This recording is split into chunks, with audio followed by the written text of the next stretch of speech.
Good afternoon, everyone. I'm Melissa, and this is Maria. And today we're going to be talking about Tribeca Films. Today's film we're going to be talking about is One Nation Under Dog, as well as Augusto and While We Were Here. And One Nation Under Dog is a documentary we saw at Tribeca. It's going to be on HBO in June. And the filmmakers are Ellen Goosenberg Kent, Amanda Micheli, and Jenny Carchman. And each of them did a separate segment. And the three segments were, the first one was... there was fear, loss, and betrayal. Yes. And we liked it. Yes, it was a very, very moving film. And if you don't know what it's about, it is about dogs and how, circumstances of, as it implied, fear, loss, and betrayal of, there was an incident of, or a dog has had problems, so it had bit someone. Mm-hmm. There's the loss of losing your pet, mm-hmm. And there's the betrayal of how people betray the animals, mm-hmm. in the sense of just their treatment towards them. Yes, and in the first segment, which did make it into the news, at least local news here in the East, is a doctor who owns a Ridgeback, right? Mm-hmm. And a young woman is mauled by the dog, and the mother capitulates, right? This man who owns the dog is a doctor, and he says, "Listen, I will take care of plastic surgery and so on." And for some strange reason, the mom agrees. She's she explains that they were new to town. They, were apprehensive about their place in the community. They didn't want to come in and start trouble. They, weren't sure who the family was with the dog, what, pull they had in the community. So they were, I guess, didn't feel comfortable in getting the police involved themselves after he offered to, take care of everything for them. But after another incident happened, mm-hmm. and the more was found out about, mm-hmm. the dog specifically, things just started to kind of fall into place as far as having the dog declared potentially dangerous. Yeah, the dog, attacked a woman who was a journalist and brought a civil suit, and then that's how the community found out. So not to give much more away about the movie itself. We should mention that this documentary might be called an advocacy documentary. And what's nice about this particular advocacy documentary is that it's very much in the open, isn't it? Oh, yeah. Right from the beginning. So I like that, because there are so many documentaries these days that advocate something, but you don't find out until the middle of the documentary, and then you're kind of annoyed. Well, and it's not the kind of thing where it's an agenda where they're trying to push it towards you. This is something that is very obvious and very natural. Yes. You don't mistreat animals. That's right. As much as people may, they're not human. There's definitely, it's wonderful to see something where they're showing that there's tons of animals that are out there for adoption. That's right. There's tons of animals in mm-hmm. shelters and have been mistreated, mm-hmm. and just bringing that to light is really good to see. And the fact that what I really also liked about it was that it kind of went back and forth between showing something that was terribly cruel right back to something that is completely uplifting and inspiring. Mm-hmm. So rather than give you a whole section of those, it mm-hmm. was cut up. So I really liked how that worked, because it wasn't the kind of thing that kind of brung you down in the end. It still mm-hmm. made you feel good at the end. Yeah, and also we want to mention that sometimes in documentary, the filmmakers do not do a good job of journalism.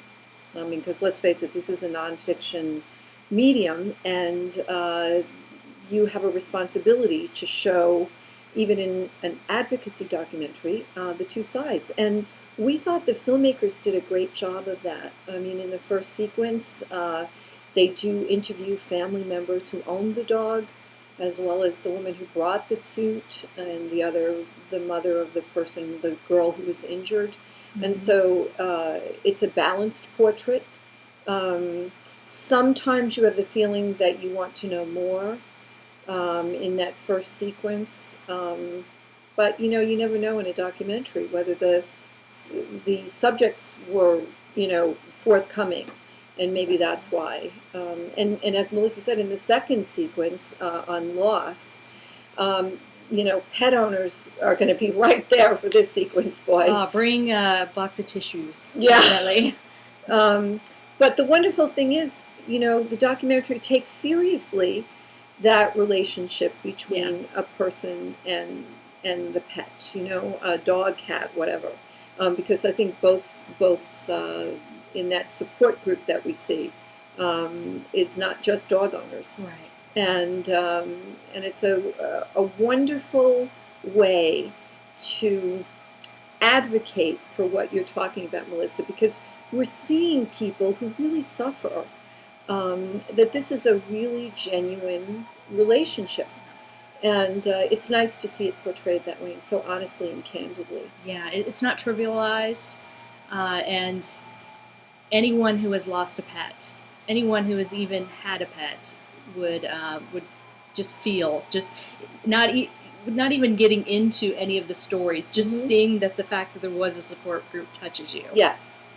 And in the third sequence, we have to say that this is a very, very difficult sequence. There is a portrayal of puppy farms in which animals are starving and abused. There's also very, very difficult sequence, right? They give a disclaimer. Yes. And let you know that the next, I believe it's 3 minutes of footage mm-hmm. is graphic and disturbing, and that's exactly what it was. But I think it had to be shown. I think in order for it to kind of bring home just the thought of how this happens, and just mm-hmm. seeing that happen, it moves you. Yeah, terribly.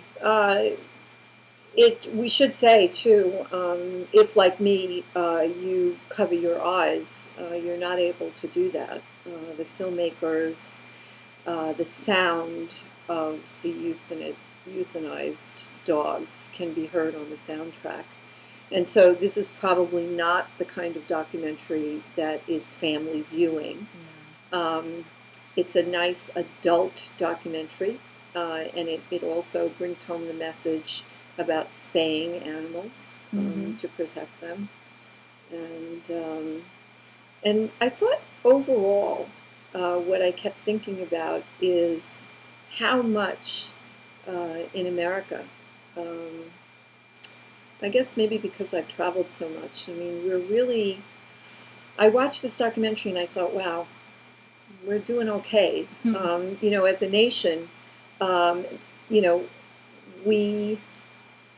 we're moving towards, it really, the title says it all, One Nation Under Dog. I mean, as a cat owner, I might say One Nation Under Dog and Cat, but it's a really wonderful title because it says something about us as a nation, that we are thinking about these issues, that there are still obviously things we have to fix, which is why I assume the filmmakers made this documentary. Mm-hmm. So. And the best parts of the film are, of course, about the people who do what they can to actually, yes. Make lives better for these poor animals, and especially the ones who you see in a shelter who would not be the first pick when you're going to be picking there, right. Because honestly, when people go and they pick out a pet, they want a puppy, they want a cute animal, and there's problem dogs or dogs that have not gotten proper health, who just need a little bit of love in order to get to that next stage.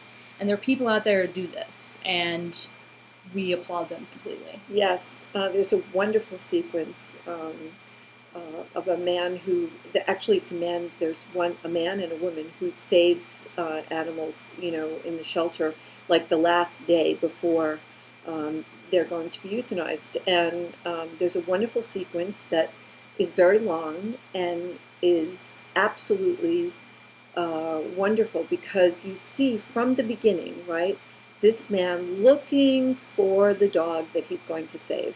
Mm-hmm. And he comes upon this shepherd mix who, bites.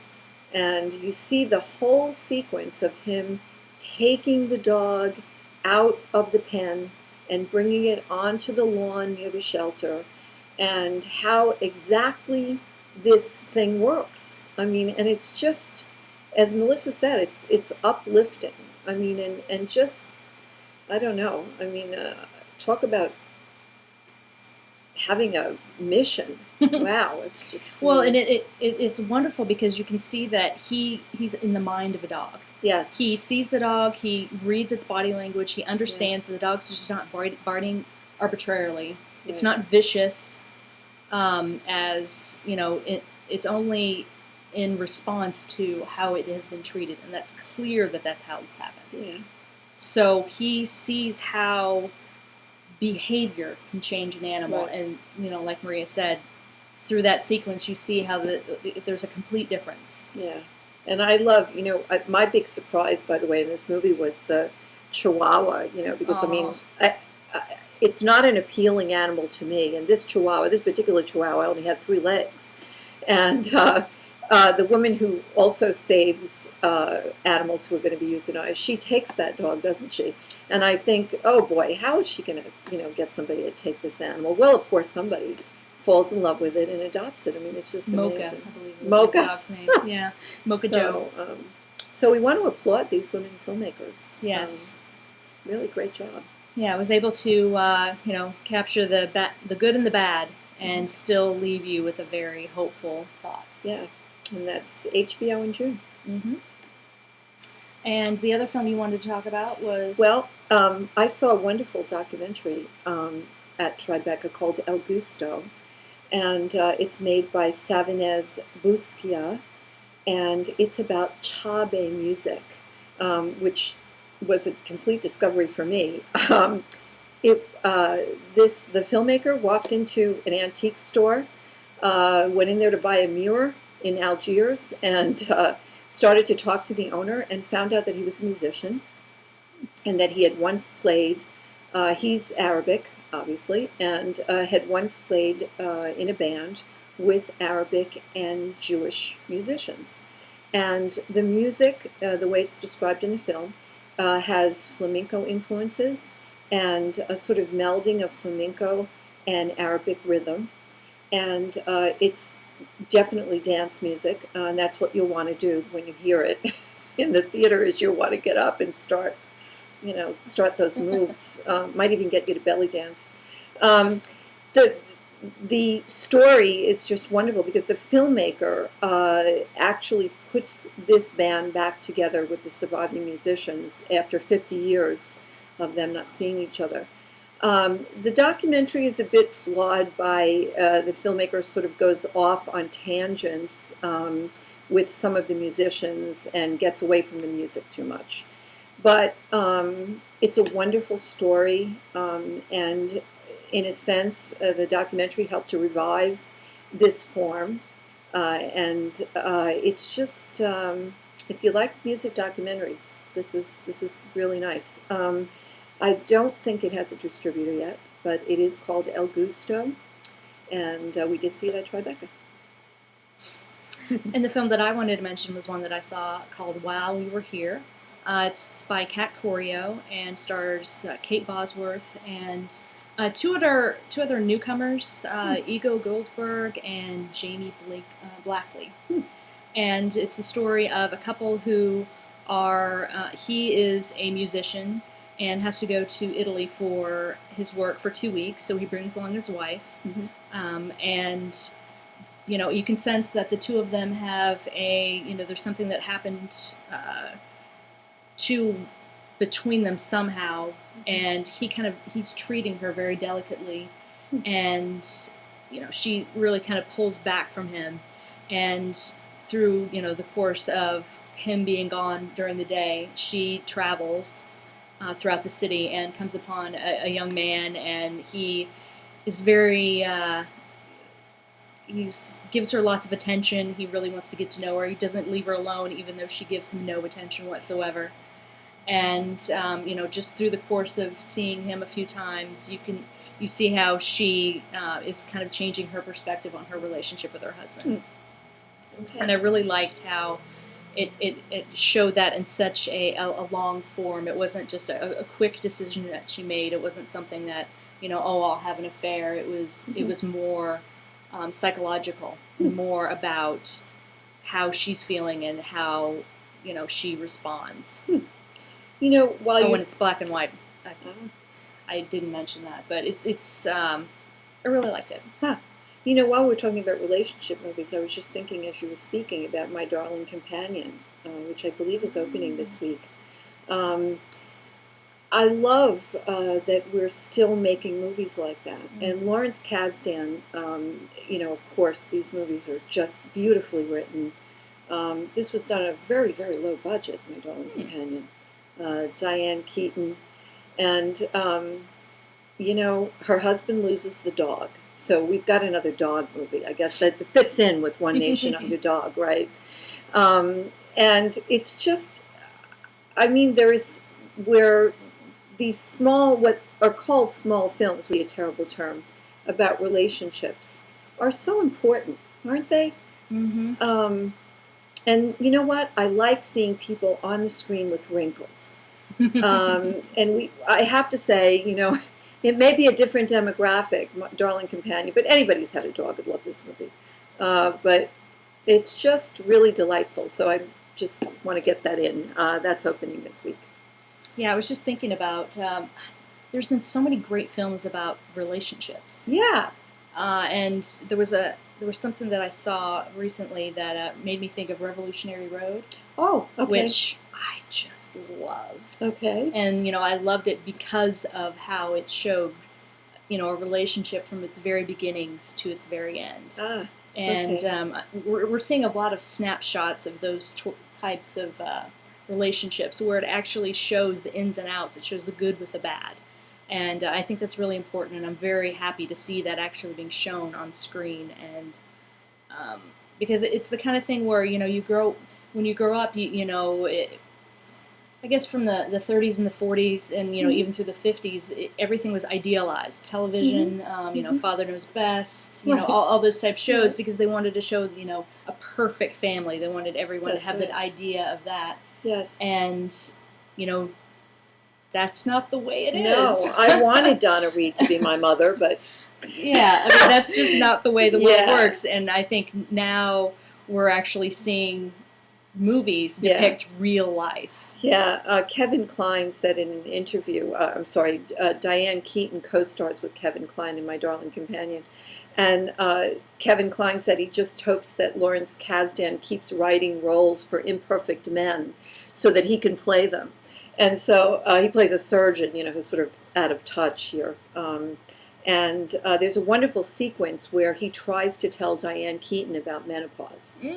And, as male doctors will. And so, yeah, you're right. We're sort of getting into that nitty-gritty area, and we both like that, as in, Take This Waltz, which we spoke about previously. Mm-hmm. Okay.